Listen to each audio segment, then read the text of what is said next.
Nelson, alcoholic addict. That's not my real name. Use a pen name here for my newsletter. I've been catching myself recently getting overly frustrated with my kids. And as usual, it was not really that anything changed with them. I was the one who changed.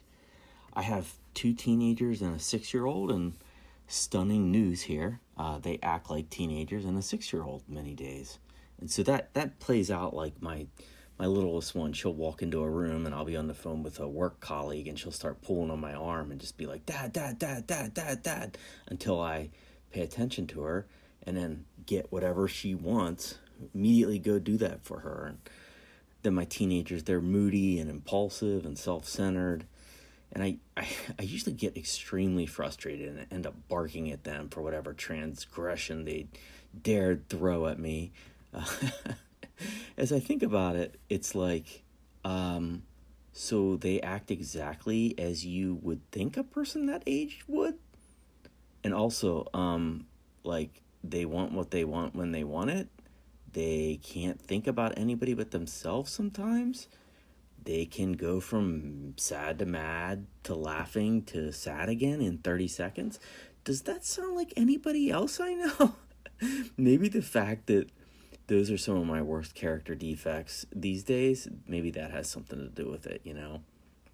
Here's the other thing that has been striking to me is that I've been catching myself being overly kind and forgiving of strangers at the same time.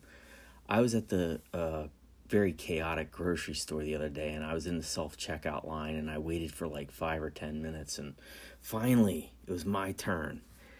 And some old dude just swooped right in front of me and started ringing up items. And I shook my head and I stewed for a couple of seconds. And then he noticed that he had been oblivious and skipped the line. And so he stopped scanning items and he made eye contact with everybody in line. And he just started to profusely apologize. And I, of course, went from shaking my head in disgust to being like, oh, no, sir, you go ahead. I'm in no rush. Not a big deal at all. Don't worry about it.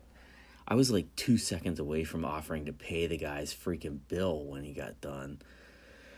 Have I been as forgiving of my own loved ones recently? And the answer is no.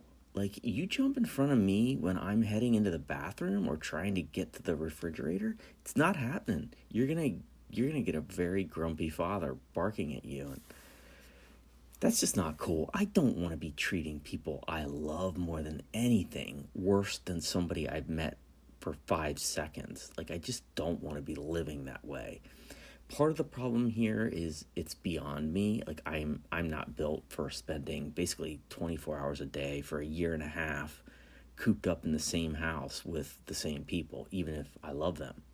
I guarantee you, if that old dude moved in with me and we spent a few months in a pandemic together, I think he would have a very punchable face then. So I'd be sick of him and overreacting just as much probably. So I want to make sure I'm not beating myself up too bad. It seems pretty normal right now for people to be getting irritated with their loved ones after they spend so much time together.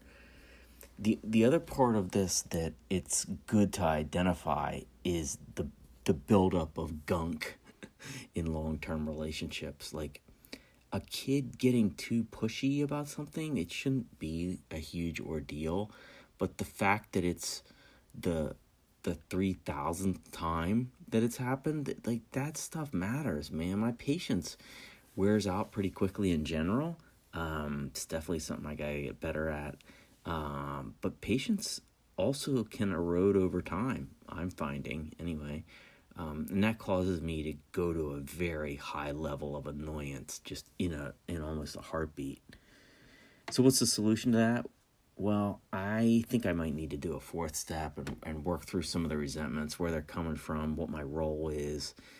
And I have a feeling I know what I'm going to find, that I'm responsible for getting 5 times more aggravated than I should, to like blowing up about things that aren't that big of a deal.